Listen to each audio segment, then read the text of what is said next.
ensure that everyone in the chamber can hear the debate, I ask members who are presenting reports to use the microphone to provide it.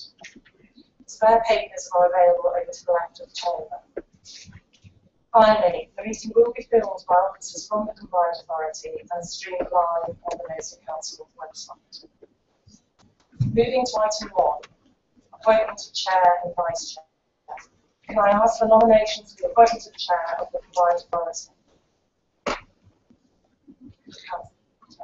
The nominee Phil Davies. Is that seconded? Are there any other nominations? It's been moved and seconded that Councillor Phil Davies be appointed as Chair of the Combined Authority. As there are no other further nominations, can we move that, please? Is that agreed?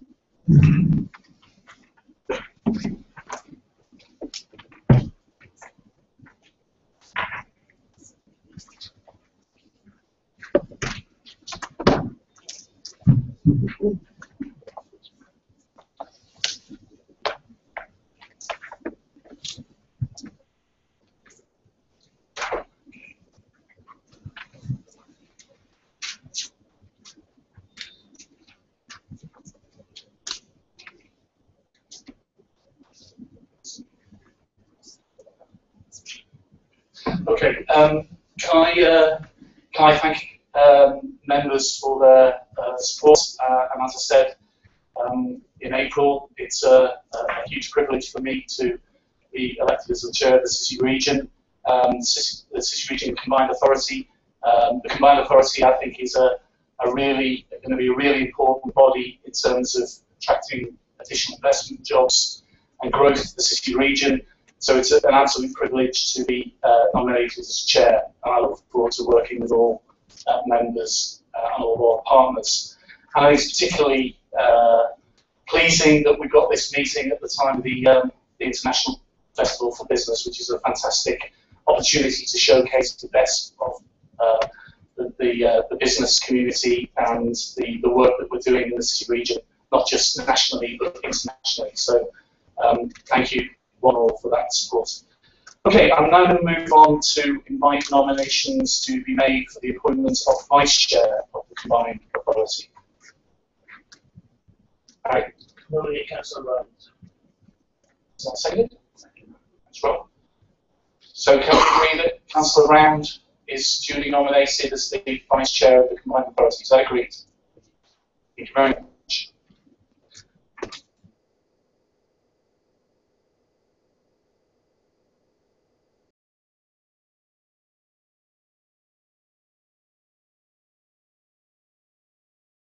Three is declarations of interest. Have any declarations of interest been received in respect of the annual meeting business?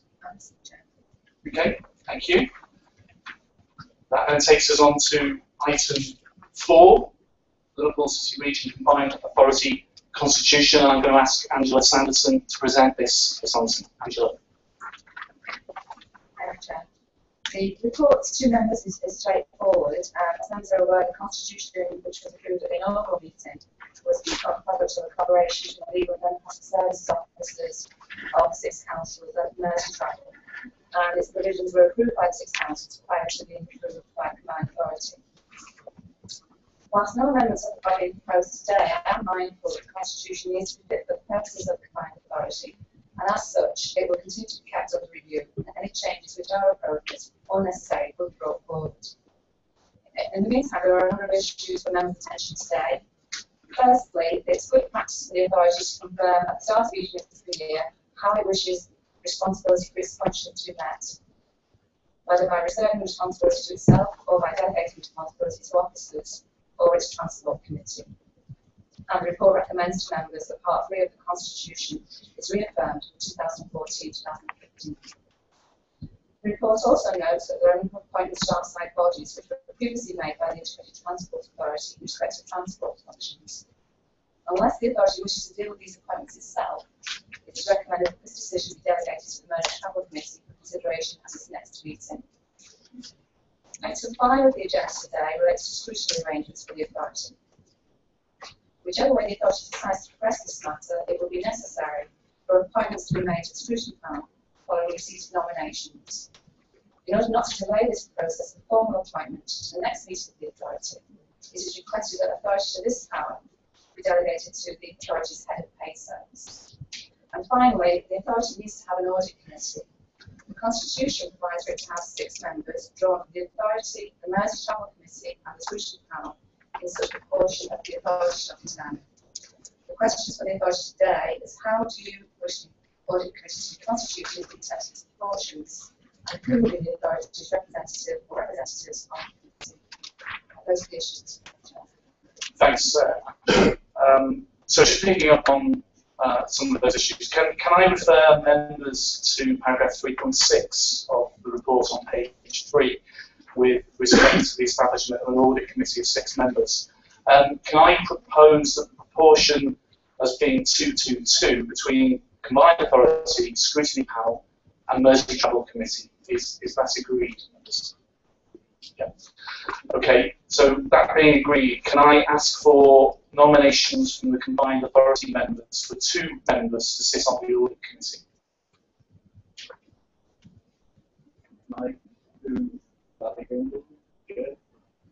Harry and one other? Is that, first of all, can we agree that nomination for Harry to be one of the members from the combined authority audit committee? We need a second member. Councillor Round? Is that seconded? Yeah, okay. So can we agree that Councillor Grumble, Councillor Round will be the 2 members of the combined authority on the audit committee? Is that agreed? And presumably we'll get names from the other 2 bodies in due course. Yeah, okay, great. So I'm going to ask you, having done that, the recommendations on this report on page 1, items A to E. Are those agreed? Can I raise an issue on the scrutiny panel and the advice about the chair of the scrutiny panel? Given that it's mentioned. So we're going to discuss that next anyway. So. That's item 5. Yeah, okay.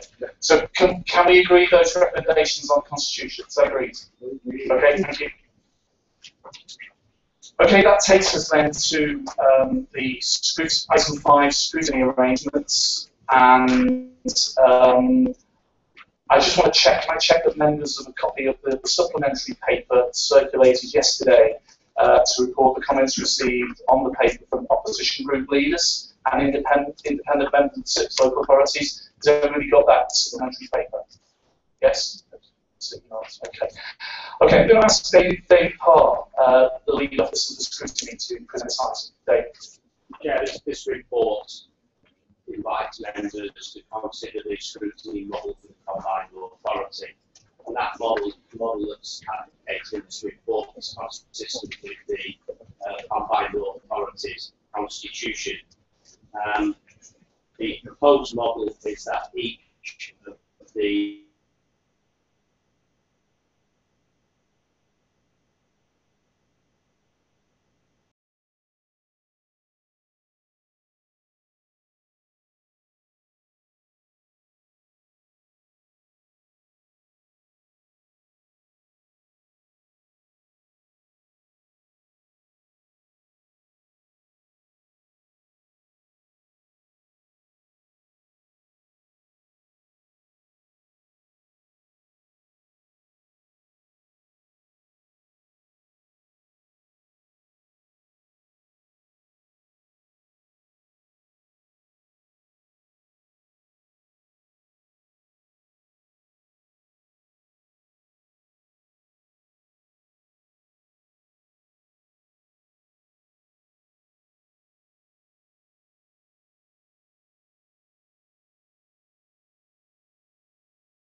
I'm really happy for that to be the way in the case.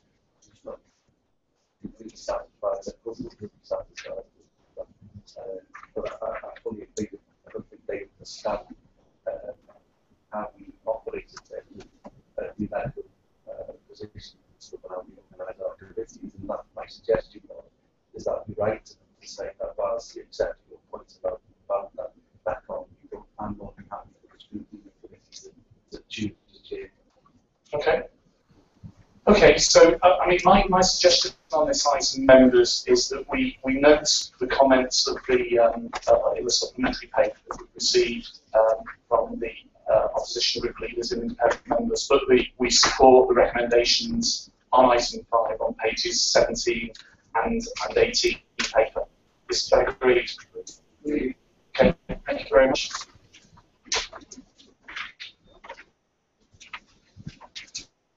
Okay. Nominations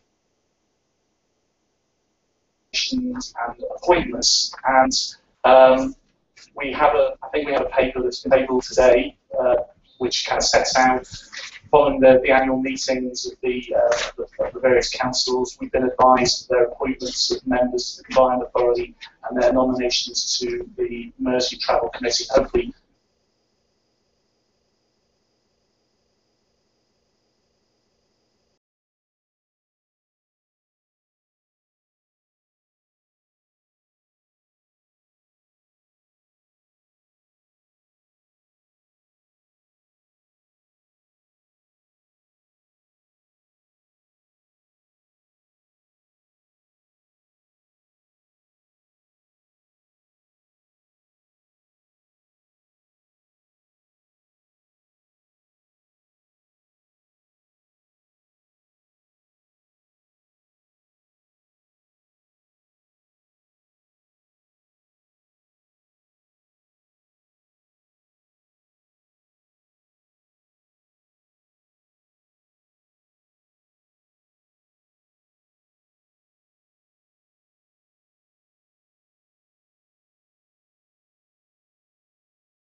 okay, thanks for that, Robert.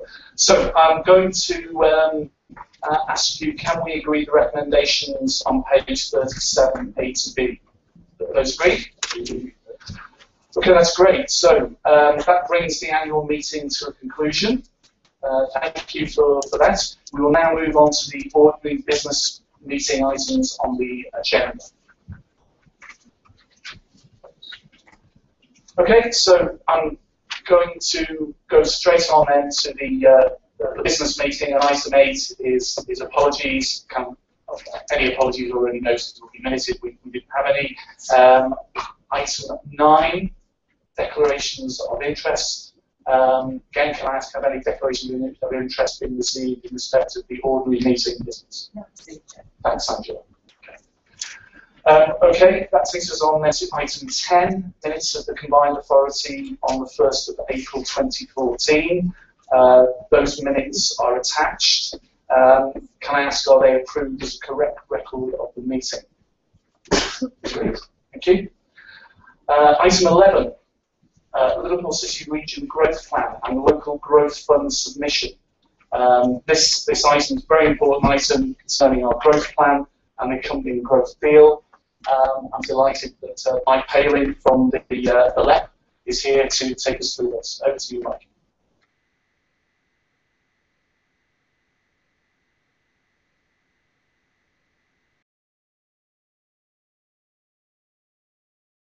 Since that time, we've been having dialogue with government over the detail and their likeliness to fund some of the schemes that we put forward.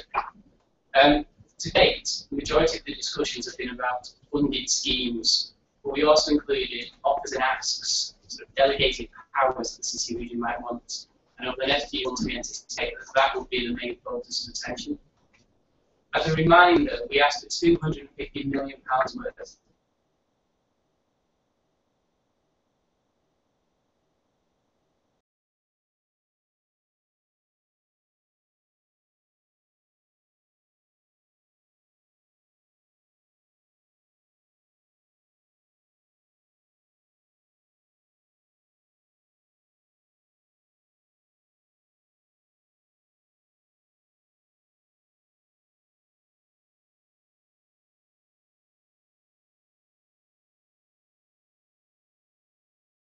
scheme costs between around 15 to 16 million pounds, but Network Rail identified that if it's put back a year, costs could reduce to 10 million pounds, significantly increasing the benefit cost ratio.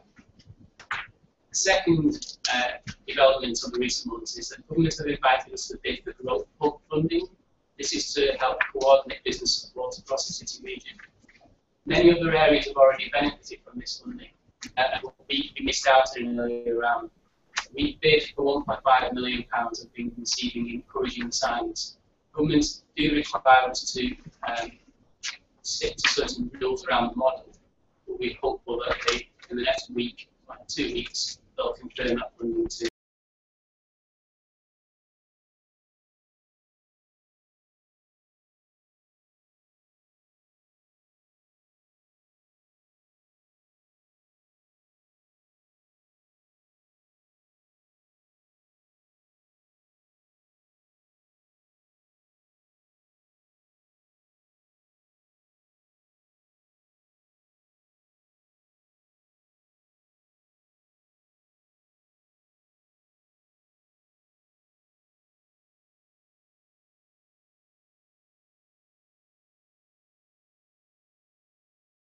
So just to make members aware that there's a recommendation with regard to showroom framework for major transport schemes has been included. More than happy to say so. Okay, thanks very much for that, Mike. Can I ask members any questions on this report? Robert? Yeah. Just one. Robert, could you speak into your microphone? Yeah, sorry. So members of the public. Thank you. Yeah, I mean, the first comment to make is that the cohesive coordinated approach to the regional sharing has scored highly in the minority government. The work has been done by all the authorities at the left and the wider stakeholder partners really been important in that situation. So that's the first point to make. Two questions, Mike, really. In paragraph 7 of your report, on page 56, you refer to the need for collective and effective communication. I know there were 60 submissions of support to Superboard sector. How can we take forward that suggestion at this later stage, making these endorsements for governments?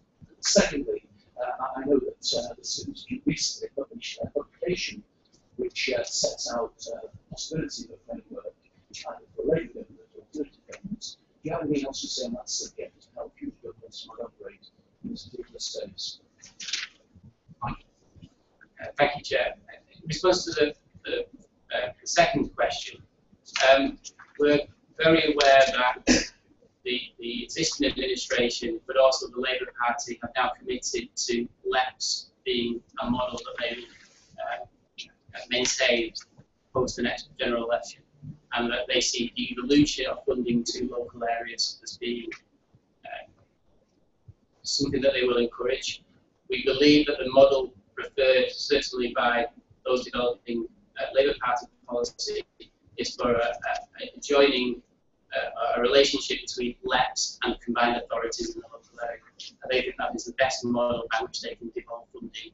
And that, as the model we have in place, I think we are well placed on that topic. In terms of, sorry, the first question, I think it is very important, particularly with events such as the International Festival of Business, when colleagues meet ministers or anyone from government, that they continue to actually make them aware of how important our growth deal is to our economy. We specifically targeted transport funding for schemes in every district of the city region. It's a great opportunity with the IFB here to actually make that point to government and how much growth will result. We anticipate, or we would hope, that the transport schemes included in our growth plan could support 40,000 jobs, primarily through regeneration of the city centre, but also through freight logistics sites throughout the city. Okay, thanks. Barry? Thanks very much, Chair. Just in terms of timing of the announcement for this one, having met Lord Shipley a week ago, he seemed to suggest that it would be around the 2nd week of July, and we'll on that. And in terms of the children that we ask, what does that equate to potential jobs? I We have always been told that the announcement would be in the summer.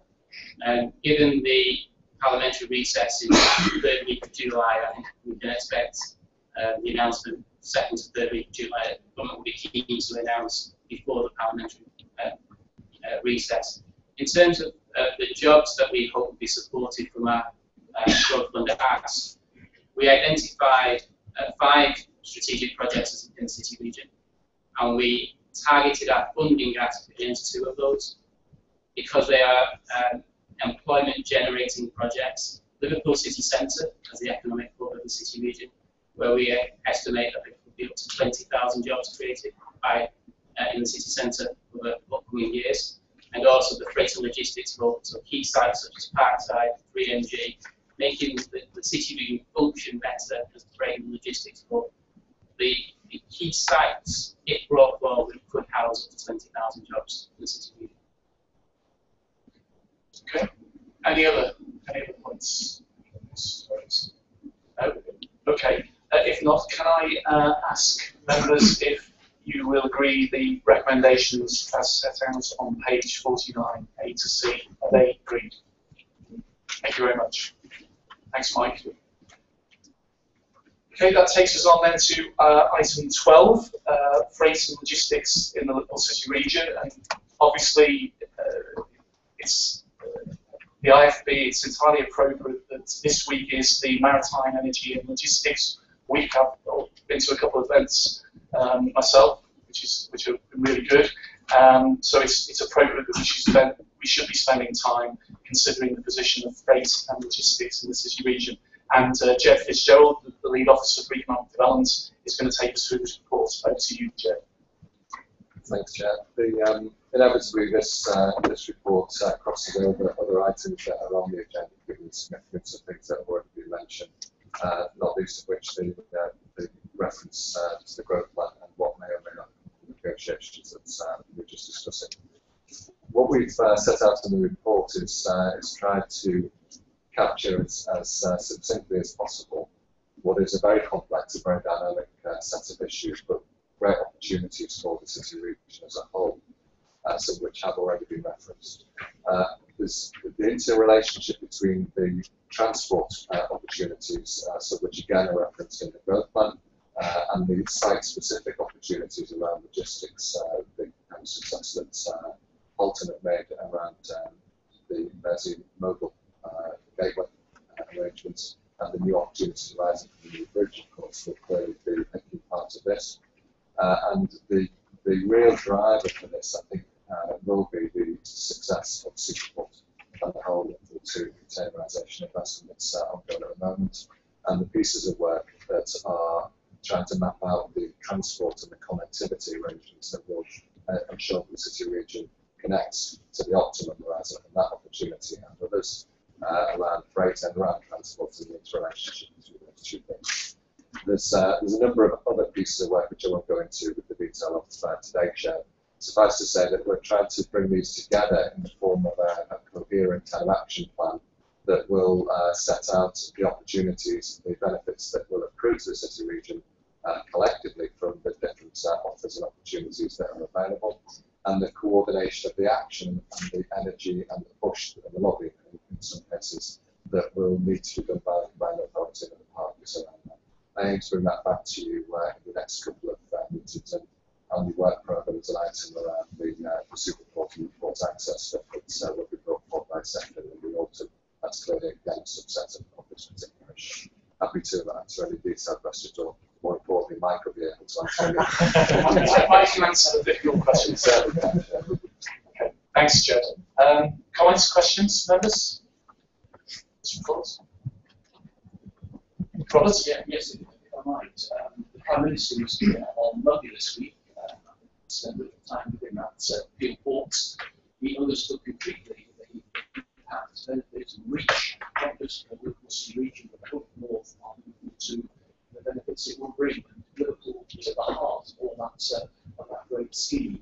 It isn't just about transporting, but it's about multiple employment, diversity of skills, and supporting industries in the industrial and manufacturing hub of the north of England. So I think a very important point to make, and very well received by the Prime Minister. and repeated by him at the conference. Joe and Jeff would hear that. I think I also had the chance to read this week the UK Warehouse Association annual conference, which was here in Liverpool. Quite clear that the Northwest is a hugely important place here. 5.6 million square feet of space taken in 2013. That's the highest taken anywhere in the UK. But the bigger point is this: there was 2 million square feet of unsatisfied demand in the next 3 to 5 years required in the Liverpool City region for warehouse and logistics space, not in the back of Liverpool 2, but partly by broad influences within our sectors. And the point I wish to make there, the availability of sites is absolutely critical. This is exactly an area where the combined authority can operate effectively to make those sites come forward on a agreed basis, become available, and help to satisfy 2 million square feet of unsatisfied demand. Yeah, that's an important point. Thanks for that. Any other comments, questions? Okay, if not, can we agree the recommendations on page 57? And as you say, Jed, you're going to bring back a further report to the future meeting on this. So can we agree those recommendations, members? Thank you very much. Okay, that takes us on to item 13. SciTech Thursbury, the Allen Turing Institute, and this gives us another opportunity to note the national leading position that SciTech Thursbury has in relation to science and technology. And David Parr is going to speak to this paper. Thank you, David. Thank you, Chair. In his budget speech in March, the Chancellor announced that the new institute, the Allen Turing Institute, that would focus on the analysis of big data. Glasbury already benefits from high-performance computing at a level which is, I think, regarded as world excellent.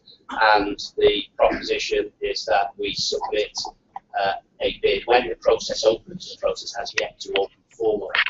That we invite government to cite the Turing Institute at SciTech Thursbury within the Liverpool City region to build on the excellence that already exists.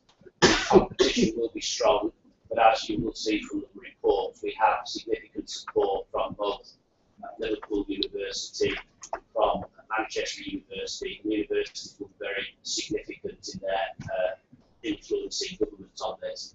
We also have support from the Northwest business leaders, and we're looking for support from the combined authority to drive this forward for the benefit of the Liverpool City region.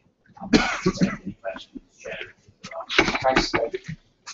Any members got any comments or questions on this? I mean, I'm sure the combined authority will want to get behind this this proposal. Is there anything specifically we can do, David, to show our support? I think the starting point is to follow up with some letters to important individuals, both the Science Minister, the Chancellor, the Prime Minister, who all expressed an interest in this. So I think we'll follow that initially with that. When the process opens, we think that will probably be towards the end of June.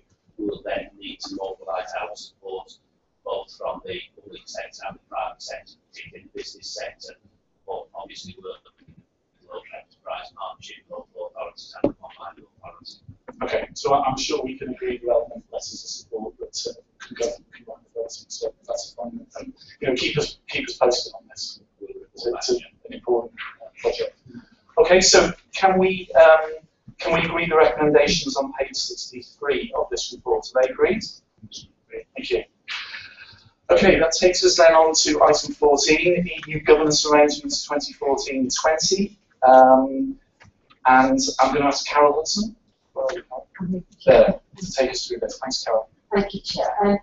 Members are aware that progress on the EU programme 2014-20 has been very positive in the City region, with really good joint working between the local enterprise partnership and the local authorities. Our EU strategy that was submitted to government has been well received, and as far as possible, we've made sure that our strategy correlates directly with the local growth plan, and that's been done in order to ensure that funding streams are available to support the delivery of the growth plan. But the LEF is now being required required to establish an EU subcommittee, which will be a formal subcommittee of the National Programme Monitoring Committee, which is responsible for the delivery of the EU programme within this area. And the composition of the EU subcommittee sets out in paragraph 3.8 of the report. And we are being asked to nominate 3 local authority members to sit on the subcommittee, and for 1 nomination to fill the transport position on the from the combined authority. We've received nominations from Councillor Davis Wirral, Councillor Nick Small, Liverpool, who has been responsible for Euro City, and Councillor Dave Cargill from Halton. All members are very experienced within the European programme. And it's also suggested that the chair of the Mersey Travel Committee takes up the transport seat. Members are asked to consider those nominations. Okay, so I'm going to suggest, can we agree the nominations as set out on page 70? Those agreed. I think we're also being asked for nominations for alternates.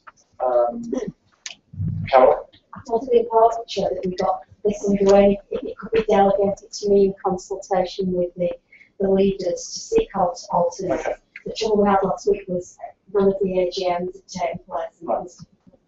Okay, so we will supply names of alternates. Okay, is that agreed, members? Okay, thank you very much. Thanks, Carol. Okay. Right, so we're now going to move on to a number of transport items which are critically important to the city region and us as a combined authority. The background is set out in 3 reports of pages 71 to 94 of your agenda pack. Councillor Liam Robertson? Yeah, I've got a brief presentation. That's fine, yeah. Okay, thanks, Liam.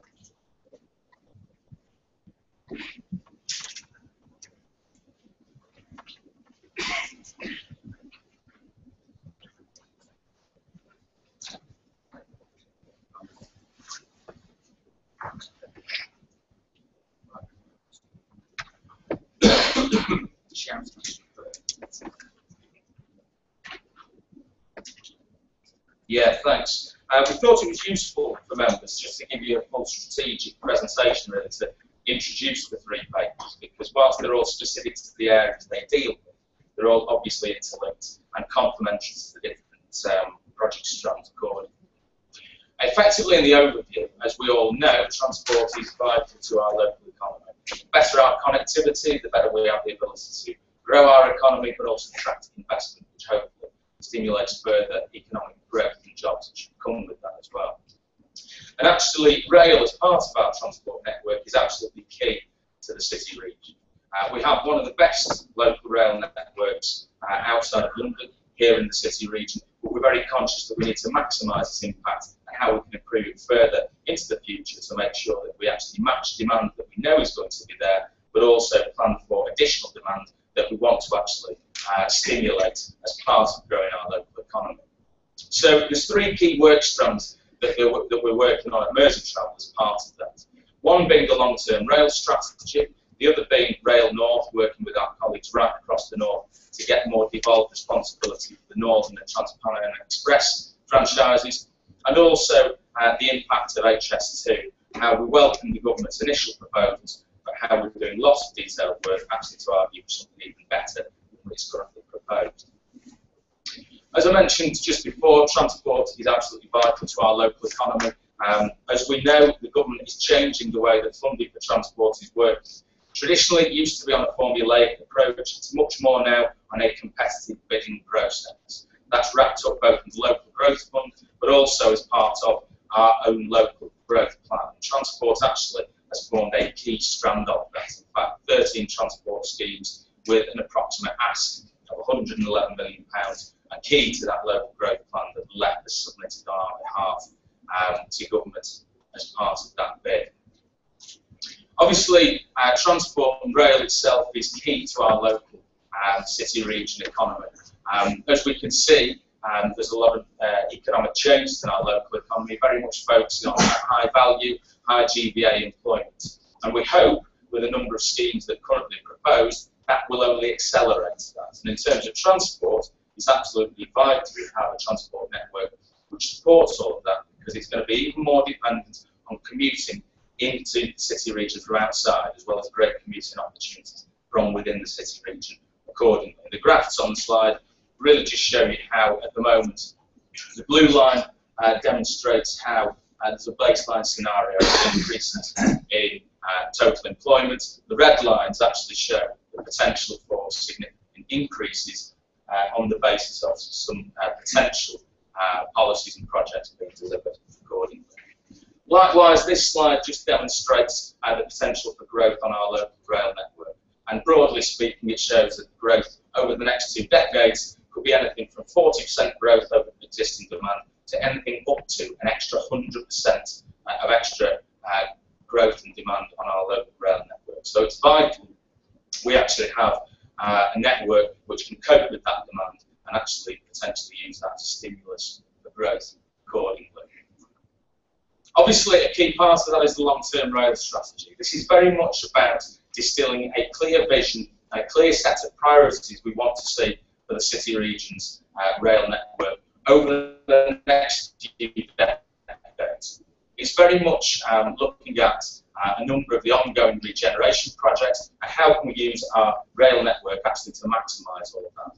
And we're hoping that what's being developed really will give us a very clear vision for the next 30 years of the rail network that we want to meet current demand, the potential demand we know is going to happen, but just as importantly, all the additional demand we want to stimulate as part of economic growth in the city region.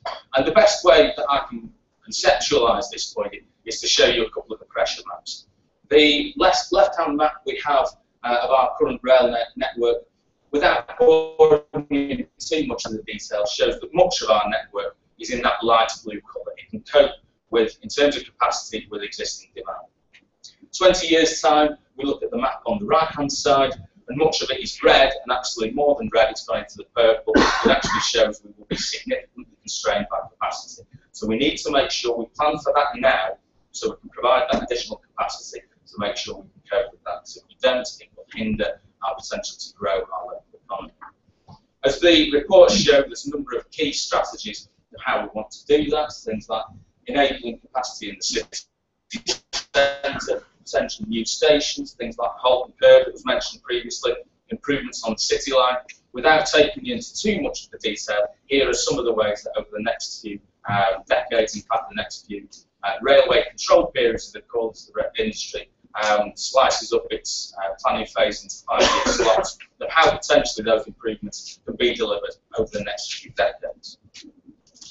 Obviously, a key part of that in the short to medium term is also Rail North, the process of overseeing the next franchises for the Northern and Trans-Pennine networks. And as we've brought to lead before, the city region is heavily involved in the process with colleagues right across the north to see how we can get a better deal from Northern Rail and Trans-Pennine Express, but crucially how we can get more power devolved to the city region and colleagues across the north, really to improve our rail network. As we've mentioned in previous meetings to you, propositions and business cases have been agreed with the Secretary of State. The partnership approach is one that's been fulfilled by the Department for Transport and Rail North, and the outline governance structures that have previously been agreed by the city region are progressing accordingly. Obviously, it will be a competitive refranchising, and ourselves within Rail North are working very closely with the DfT actually to establish the basis of the specification that will go into those next franchises.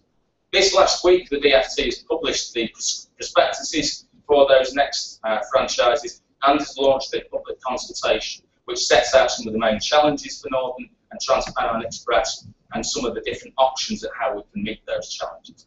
Obviously, the consultation will run till August, and it's very much proposed that the city region pulls together a response to that consultation, so we can make sure that all our priorities are reflected back to government accordingly. And then we'll follow an invitation to tender in the winter of this year. Obviously, a key part of Rail North is how do we deal with the rolling stock which currently runs on the Northern Rail network. Its life expired and doesn't meet either our aspirations in terms of current demand, let alone future demand. And there's lots of detailed work we've been doing with colleagues right across the north on alternative ways in which we can procure and finance new rolling stock, which we hope will be reflected in the invitation to tender that the government will issue later on in the summer. The third key strand is obviously with regards to high speed 2. We discussed this at the last meeting of the combined authority, how the city region welcomes the initial proposal from government, but we're very conscious to argue for something even better and even stronger, based on economic evidence and fact. Merseytravel, working with stakeholders right across the city region, has been doing a lot of detailed economic benefit studies to look into not only what high speed 2 as proposed means to the city region, but actually what would the value be of a full high speed connection coming all the way into the city centre. I think it's very fair to say that now we've completed a lot of that work, the benefits of a full link are very, very positive, in the region of an additional £550 million of gross value added every year to the city region. In terms of potential additional benefits, anything in the remit of potentially up to £630 million on a 60-year basis, and in terms of the jobs that could be stimulated, potentially it could be just shy of an extra 40,000 jobs it could bring to our city region.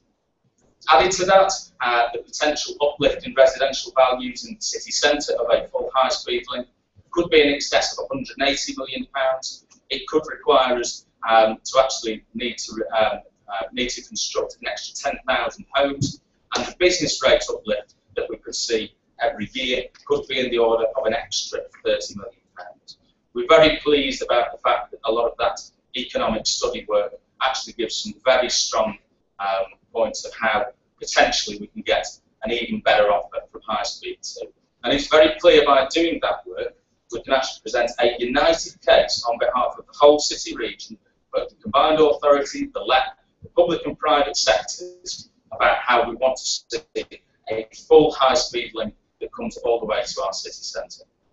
The economic evidence is there, and the key points to make, as well as the fact that it will be of benefit to us here in the city region. We also know it will also be of key benefit to our colleagues right across the north in that Trans-Pennine corridor, and actually the wider British economy as well. So we think there's a very strong case that we want to argue, and that's before we even think about the extra benefits it will deliver for freight as well, by potentially giving extra capacity to freight. So the key next steps with regard to high speed 2 is very much to use that study evidence that we've been able to generate, to actually use that robust evidence to convince High Speed 2 Limited and DFT to do the further work that's required to make the strong case for an improved and increased offer with regard to High Speed 2 coming into the city region. And now we've done the work, it's absolutely key we also make sure we communicate that to all of our stakeholders in the city region, but also wider to see. We're happy to take any questions regarding the detail of the individual reports or any of those overarching points with regard to the presentation as well. Okay, thanks, Liam. That's very helpful. Thank you very much. Okay, so I'll open up. We'll take all those three items. Any questions or comments? Some really important issues. Anybody got? Peter. Thank you. Peter, could you speak into your microphone, please? Sorry. Everybody can hear you. Thank you. Thank you. Thank you, Chair. I just wanted to raise an issue in relation to the Southport, Wigan, Manchester link, which isn't identified in the report. I'm not saying it should be identified in the report. It would be very helpful if Liam or David could make some comment on that as a potential scheme. Let's put it like that. The report said that the confirmation so that we'll identify the area that we've installed today. I think we need to make sure we've got those cross boundaries or community flows clearly identified. So I'll make sure that the community flows get looking forward to that. Okay, thank you. Barry. Thank you, Chair. Nations 5.4 across the new station. I just wonder if you have an indication of some of those potential new stations already identified,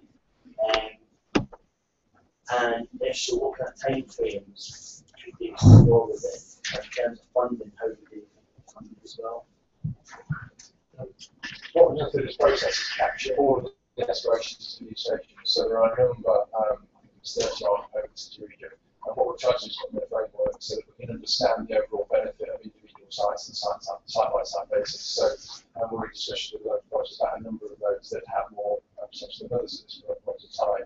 We're in discussions with yourselves about Carmel and various other stations. What we're trying to do is identify those that unlock development sites or can be brought forward as part of our overall development sites so that we can identify the economic benefit. We have a number that we're progressing already and doing outline business cases for at the moment, and also longer term that would be brought forward as the economic development occurs.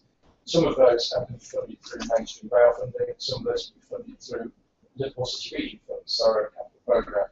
But we also want to work with the private sector for them to bring forward sort of integrated plans for how we can unlock development sites or housing sites using the rail capacity. So it's a blended approach. I think for the first time now we've got a comprehensive list of all those sites, and we're working those through in a methodical way. In timescales, we've got a number that we're progressing with now to do both the demand and the revenue forecast for feasibility. And then there are others that are slightly more aspirational. But we've got a series of 5-year funding blocks that we're now populating the new station proposal. Harry? Yeah, just quickly. And are those 30 stations going to be then, if you like, number going to 30, and then is that going to be published? In the actual document, we've got a list of all those stations and the ones that will take by jump. We've decided not to put them in a list of 1 to 33 and prioritise them, not like more light.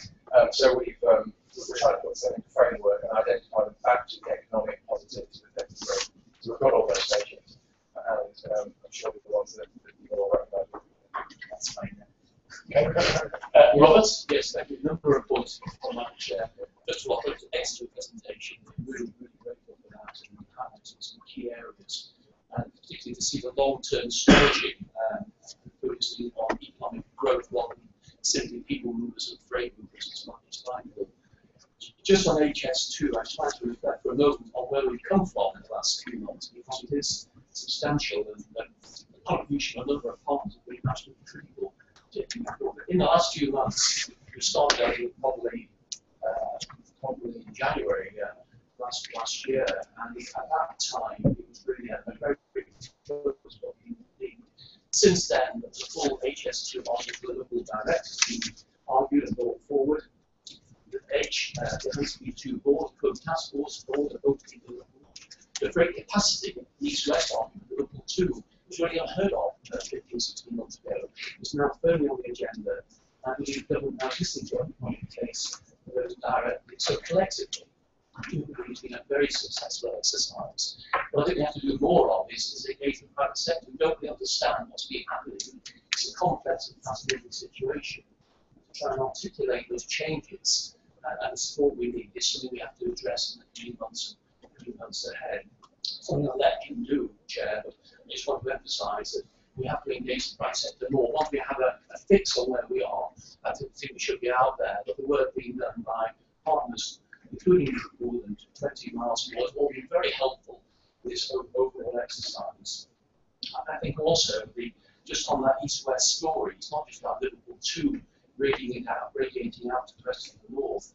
We are now successfully engaging the other northern cities around Leeds, Sheffield, and Manchester, and of course Liverpool. I know on early next week I've got a meeting with the LET chair sponsors of 3 other cities to coordinate that east-west freight connection. And just finally, just to say that I am aware that the travel are now well embedded in that northern strategy, and it's I think remarkable for your expertise and respect the fact that you're now in those key positions, not just in the city region strategy, but in the wider north. Okay, thanks, Robert. Okay, Joe.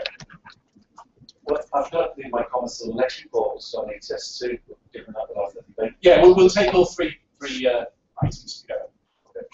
Okay. Specifically HS2, can I just read that? I've read the action plan. I think one of the things we've got to recognise here is that the details which are above the economic benefits are clearly evident that the game of dispute that, and I think government recognise that now.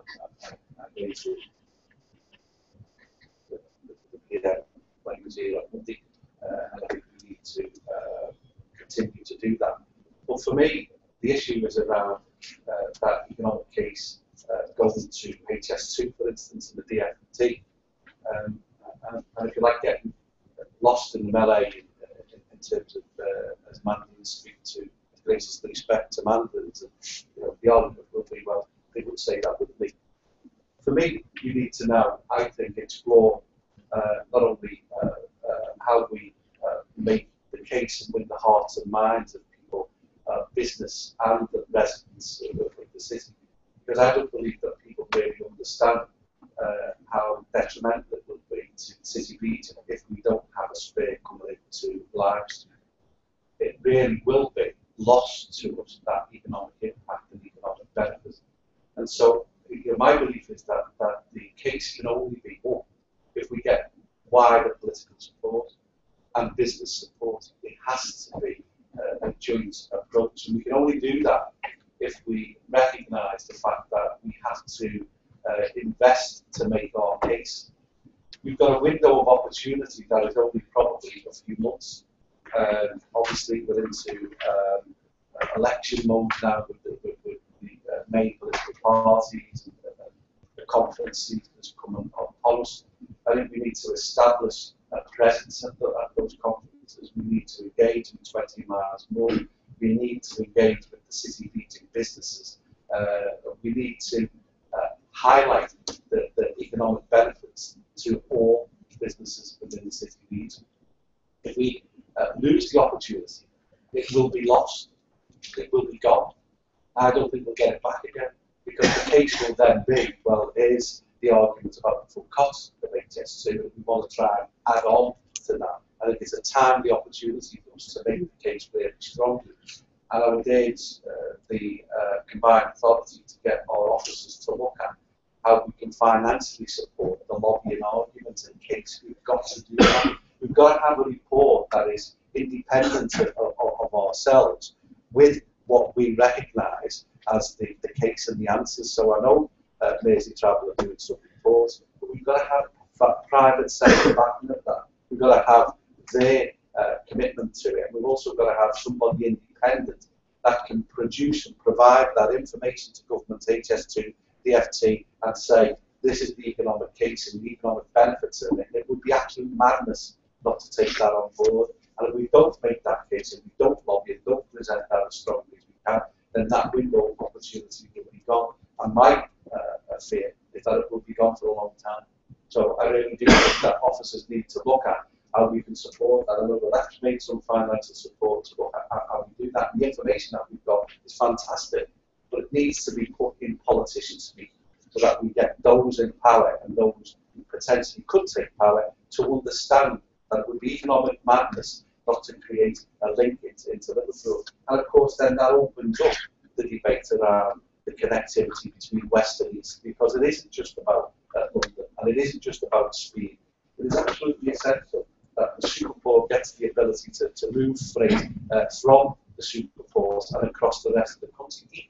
Equally, it's just important that we win the argument, because if we lose the spare into Liverpool, that means connectivity not just to Manchester and to Birmingham and to Leeds and to Sheffield and to Glasgow and to other cities in the future. That will be lost. And those decisions that will be taken about the hubs and the growth in other parts of the UK will be lost for this city region, and we can't afford that to happen.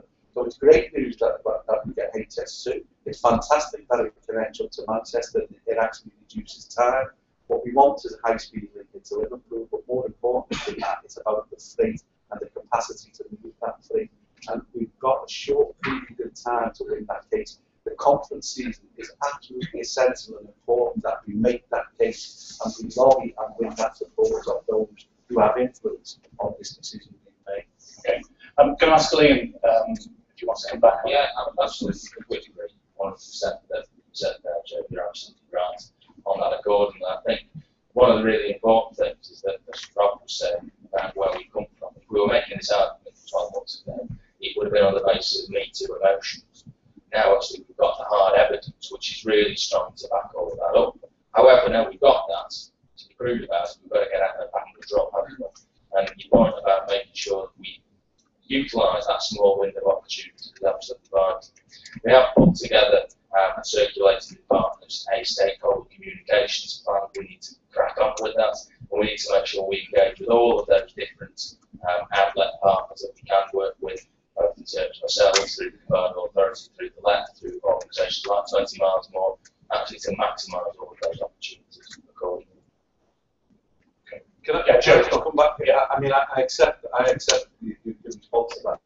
All I'm saying, to sort of just shorten it, is that the figures that we all are absolutely recognised in terms of GDA and 550 million. My own view is that's an underestimate of what the benefits would be to us. And so for us here, we need to recognise that the only way to lose that opportunity would be a disaster for the city region. And that's why investments in terms of the lobbying and the strength and the commitment to the passion. If the city don't know, the city region don't know, the residents don't know the importance of what it means to us. The politicians don't know. The people in the city leads and the MPs don't know. And we've got to win those hearts and minds, and we can only do that by investing to make sure that we get our message across, and it benefits the whole city region. So it has to be a joint approach that everybody takes some part in funding that campaign. We've got a short period of time. We can't let just the 20 Miles More do it on their own. We've got to lead. We've got to show that this and how important it is for the city region.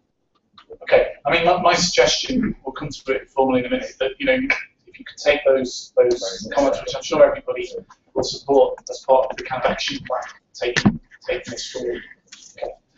Okay.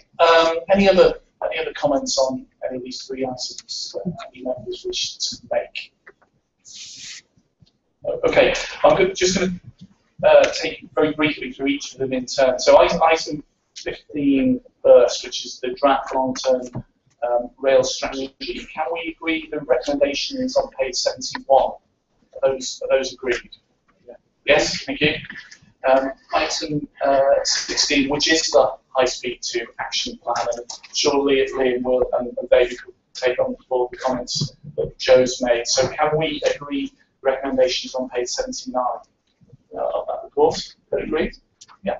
And then item 17, which is the rail devolution update. Can we agree the recommendations as set out on page 85? Are they agreed? Okay, thanks very much. And Lee, thanks for your presentation. That's been really helpful. Okay, moving swiftly on to item 18 now, which is around youth unemployment in the Liverpool City region. This is the support that is available to help young people to work and pursue service. From those who councils can take through this. So to you, Sue. Thank you, Chair. Tackling youth unemployment is one of the challenges that the City Region's Employment Skills Board has been looking at for a number of years and has identified as a strategic priority joint action. Before going into any of the details in terms of what we're doing about this, it's important to recognise from the outset that the proportion of young people across the City Region that are actually in work is not dissimilar to the national level. So around 50% of young people are in work. So we know that whilst many young people can find work for themselves, there are an increasing number who can't find work. And in particular, we've got increasing concerns about the length of time that those young people who are unemployed have actually been on the unemployment register. And there are over 2,000 young people who've been in receipt of job seekers allowance for over 12 months. Appendix 1 to the report provides quite a lot of in-depth information about some of the issues that young people face in terms of getting a job. And I just want to highlight some of the key areas. And firstly, in terms of being ready for a job, we know from national research, from a skills perspective, that 4 out of 10 young people who've left education with a low-level qualification are not in work. In terms of experience, local employer feedback suggests that a young person's lack of relevant experience acts as a barrier for them finding work, and employers increasingly emphasise the importance of customer facing and soft skills. In analysis of the statistics in our area, we know that the city region needs to increase the volume of sector-specific training with course content that's very much tailored to the needs of employers. If we look at then how a young person actually gets a job, national research shows that a young people, and this is understandable, typically suffer more than older workers during the recession time. We also know there's a mismatch between what a young person thinks an employer is looking for to what an employer is actually looking for. And from a careers advice and guidance perspective, people have fed back to us that they feel they lack sufficient appropriate advice and guidance to help them along the way. In terms of keeping a job, on average, young people are more likely to move between different jobs than the rest of the working age population.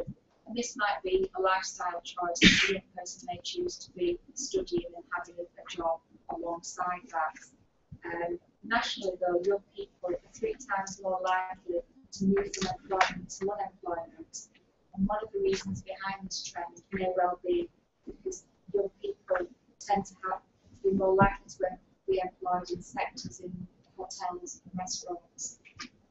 However, despite having increases in skill levels across the city region over a number of years, we've still got an issue of underemployment, and this is particularly acute in the under 25. So people are not really working in jobs to the level of their qualifications. So in terms of what as a city region we're looking to do about all of these issues, there are a number of pieces of work that have been in train for a while. And in 2012, the Employment Skills Board commissioned a Youth Unemployment Task Force. And this was a particularly important piece of work where we consulted widely with people, with businesses, with training providers to really try and get into the skin of the issues. A number of recommendations were made by this task force, which have been in the process of implemented, and these are set out in paragraph 4.6 of the report. Across the city region, there's a range of general mainstream provision across the job centre, law school, colleges that's out there. But we've also got some additional provision that as partners we've come together to introduce. We have an apprentice hub that works very effectively to coordinate apprentice opportunities across the city region. This was the driving force behind a successful campaign a couple of years ago to create an additional 10,000 apprentices within the city region. And more recently, we've organised the first apprenticeship graduation events. These were held at the Anglican Cathedral in April and were very well attended by graduates and parents and employers. And next week, as part of the IFB event, we've got the Liverpool City Region Apprentice Awards. In terms of bringing additional investment into the city region to tackle youth unemployment, we were successful in drawing in 5.9 government funding. This will help deliver a 3-year programme that will support over 85,000 young people of that period. There are also opportunities through the Next European Programme to secure additional funding linked to youth unemployment. As well as the here and now issues, we've also been looking into the future and some of the longer term issues.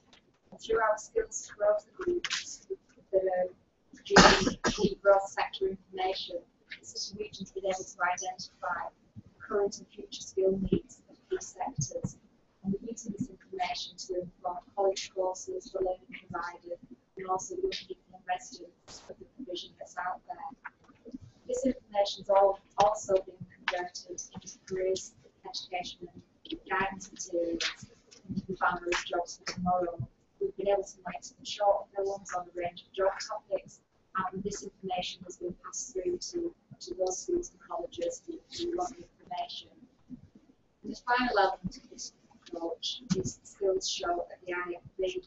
We've got a large-scale event taking place next week on the 17th and 18th in Aintree, where we're expecting to see about 6,000 people from 50 schools across the city region who will take part in over 120 skills show, have a go at experiences, which will really give them a feel of what jobs are about.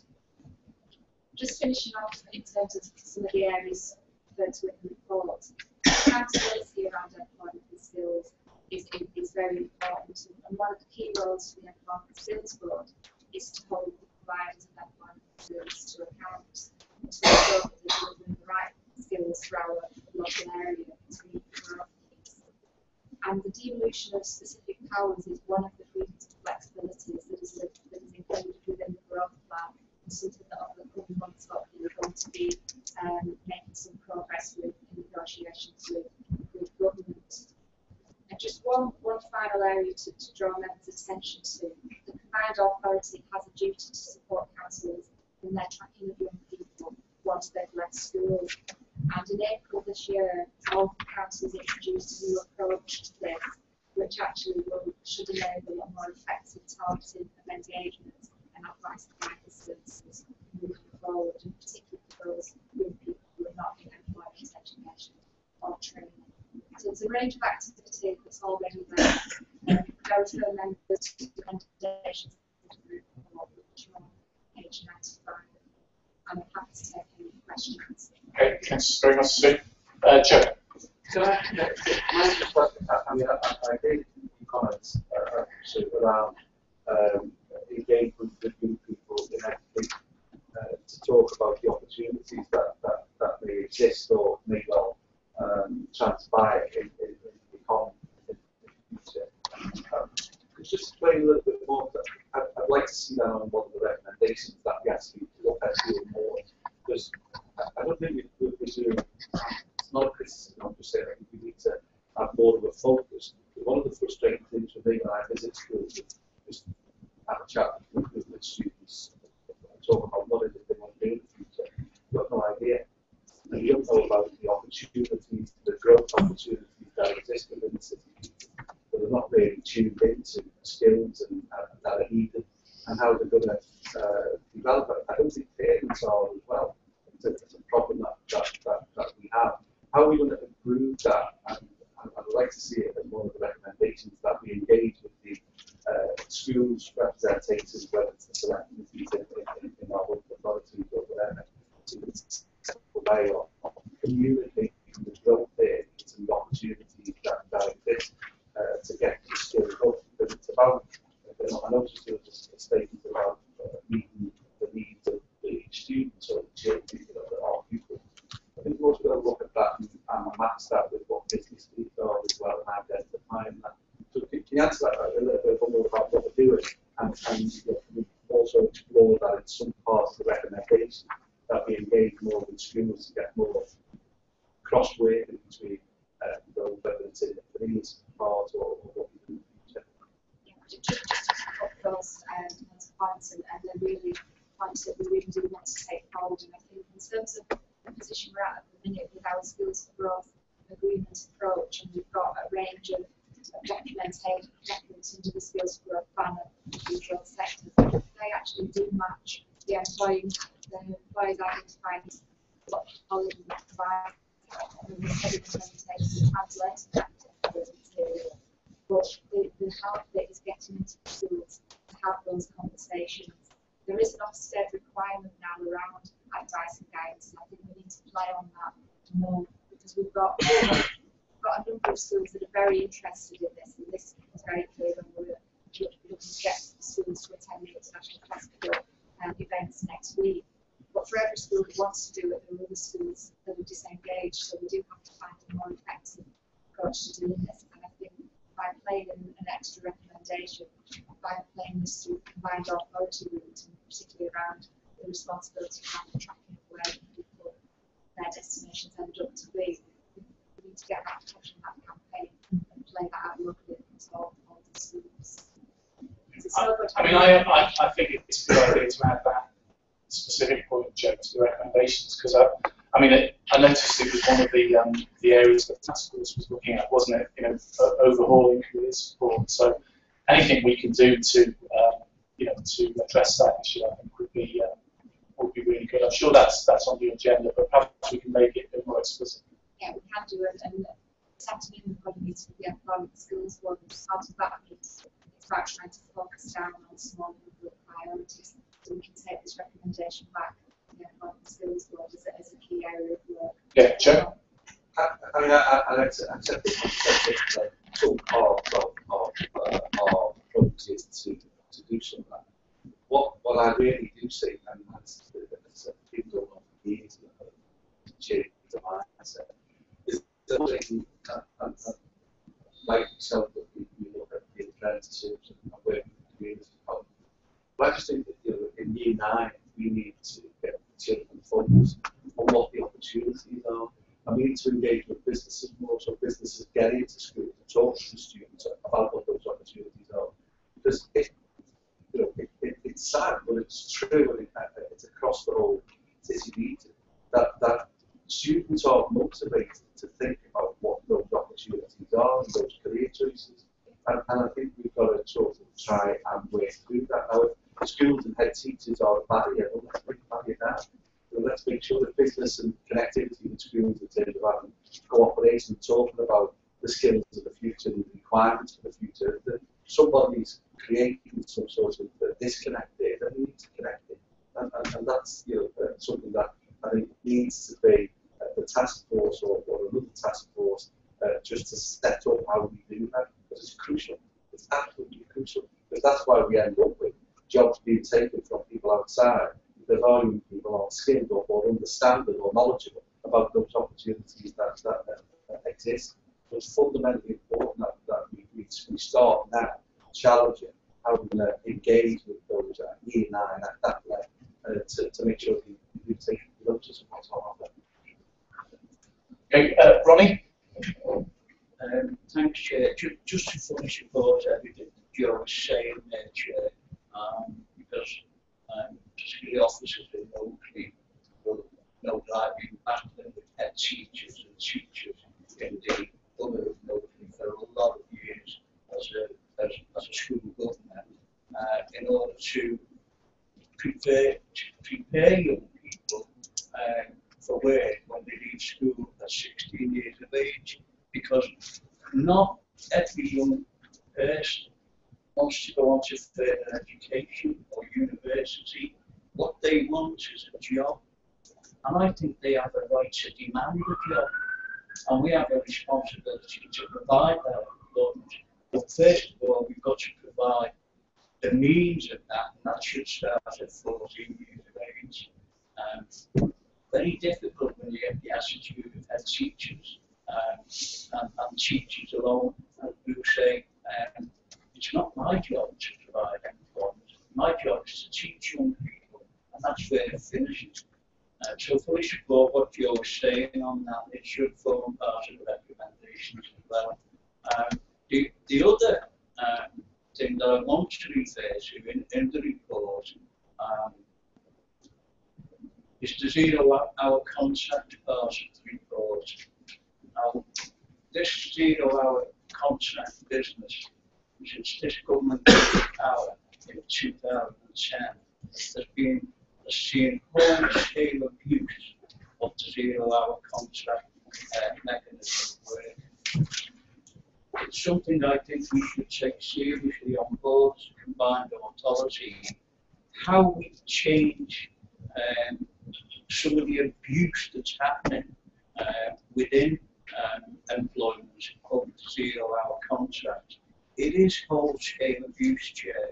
I accept that there is 2 strands to 0-hour contract. The 0-hour contract may suit quite a number of people for whatever the reasons are, and that's something that we have to accept. But I don't believe that we should have to accept the abuse of the 0-hour contract, and that is exactly what's happening. I think we should take it on as a combined authority.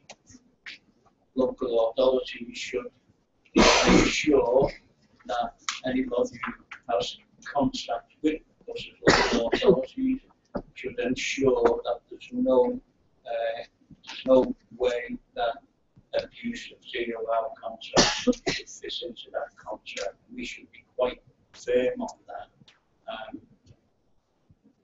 Just finish with an example of one particular lady who got a touch of the catching lives in Liverpool, I don't know how she got in touch with me, but she did. It must be my good luck charm personality. Modesty. But what she told me was an absolute horror story. And I go on holiday twice a year, and I've never flown with Ryanair. But after the story she told me, I was determined never even to look at their website or anything else concerning flights. She lived in the south end of Liverpool. She got a phone call at midnight to be at Liverpool Airport for 6 o'clock. So the flight's at 6 o'clock, so she had to be there for 4 o'clock. No public transport. Lady had to get a taxi from the south end of Liverpool to John Lennon Airport. She gets to John Lennon Airport, waiting in the crew area, and then promptly told that the flight had been cancelled. She wasn't required. She can return home. She went to Ryanair's desk, presented their taxi receipt, and was told, quite frankly, we do not pay taxi fares for casual staff on a 0-hour contract to come to pick up flights.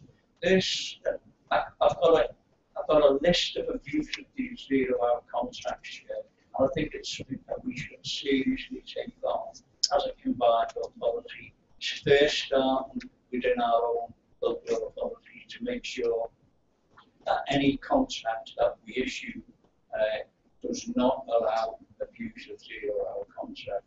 So I just want that assurance that we look at this in the future. Thanks, Chair. Yeah. I mean, on that last point, I mean, I'm sure all the members were like, I mean, I think that, you know, we should be doing what you suggested in our advice. I wonder if we could have a report on this for a future meeting. I think it's a really, really important issue.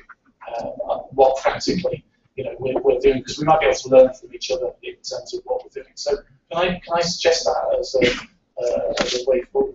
And can I suggest that we add to the recommendations to pointing out that Joe's made? I think that would be helpful. Any other comments, Robert? Yes, exactly. Just quickly, I was going to make a point on people have been said there very effectively, except to say that it doesn't seem to be a particularly difficult situation to address, to get young people in schools given a sense of direction and motivated, given inspiration and ambition. That should be entirely possible, whether it lies with the businesses, whether it lies with the teachers, teachers. It should be possible, because when I read the figures here, the people leave school, leave education without employment, then they start to drift. The problem is there. To give them that sense of direction and ambition is something which is within their minds and their hearts. I think that's the answer to it. So I don't really see it as a difficult situation to address, but we have to do it properly. Otherwise, 27% of long-term unemployment, those 16 to 18 to 24-year-olds, that will remain. So that was my point to reinforce what's been said already. What was mentioned here, Sue, was the UTC, which I have a great belief and hope in Liverpool. Don't we have life science? Logistics engineering opened in 2015, and manufacturing, I hope, is just down the road. Because they give a broad curriculum as well as tailored opportunities to sectors within the sea region of great opportunity. So I'm not quite sure that was mentioned to a particular degree in your report. Secondly, finally, the foreign apprenticeships which appear in your report, is there a reason for that? Was that just the taking up perhaps of JLR's great burst through?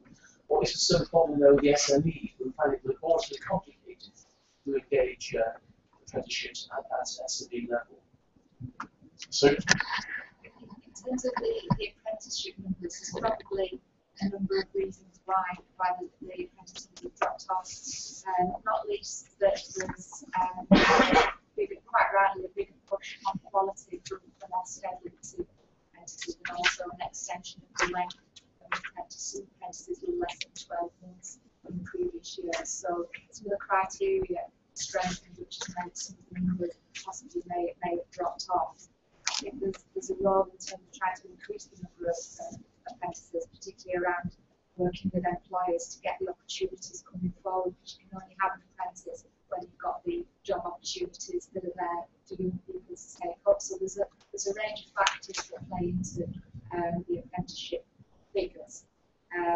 In terms of the other part around UTCs, yes, they do provide a good offer across the city region. There's a range of other tailored provision as well that you would get through individual FE colleges, but we didn't go into detail of that within this report. We just talked about the high level of qualification types rather than going into detail.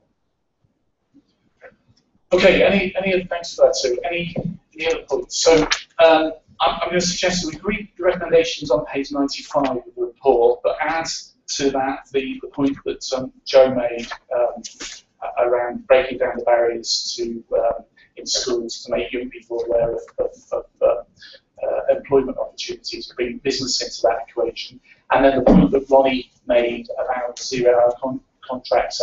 Suggest a further report on that for our next meeting. Can we agree with those recommendations? I agree. Thank you very much. Thanks, Sue. Okay. That takes us on then to item 19, the Liverpool City Region Strategic Local Investment Plan 2014-17 housing sites. And I think, Carol, you're going to take us through this, please. The local authorities in the letter required annually to report back to government on progress being made in terms of housing delivered and in terms of our capacity to deliver more in future. And that was in line with the city deal requirements. Despite the ongoing recession, over 3,330 homes were completed last year in the city region, and many of those were affordable homes, and that was the emphasis that was placed upon some of our housing programmes. But in October last year, the City Region Cabinet, in consultation with the LEP, approved a further 101 potential strategic housing sites, which will deliver around 45,000 new homes in the medium term, or 3 to 5 years, if those sites were brought forward quickly. And progress on those sites is very positive at the current time. 17 have now completed, 45 sites are under construction, and a number of sites have now reached the pre-planning stage. So since March, significant progress has started to be made, and we're seeing housing acceleration in the city region starting to happen.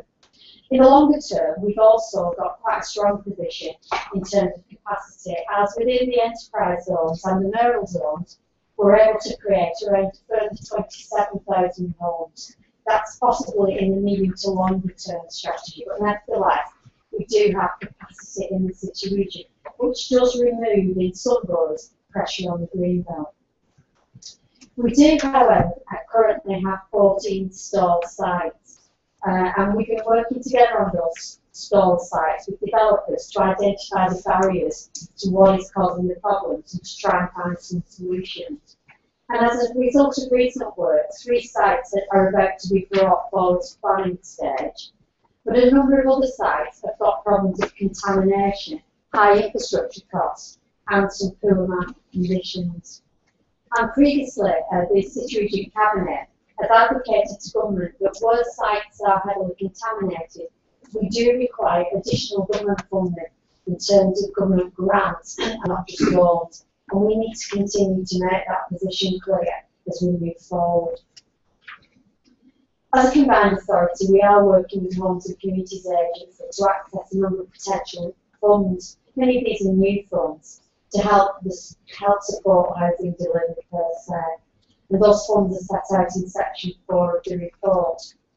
The LEP have recently supported 2 key stall schemes with a view to accessing funding from HCA. One of those is Kew in Southport, and the other is the Gardens Festival site, which is a key site within Liverpool. And we need to try and accelerate both of those sites now, together with HCA, and to draw down support funding as required. A further report will be brought to the combined authority at the half year and again at the year end. But this report will form the basis of our report to government if so approved today. Okay, thanks. Questions, comments? Okay.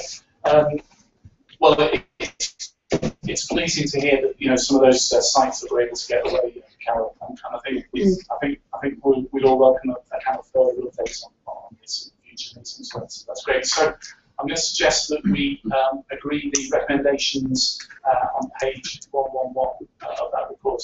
They agreed. Okay, thank you.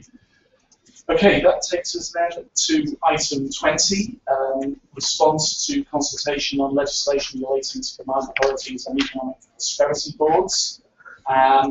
So we've been asked to feed back to government on proposals to change legislation around the combined authorities, and the report in front of you outlines a proposed response from the city region. So I'm simply going to ask members, do you have any points you want to raise on this? Any questions on this response? Proposed response?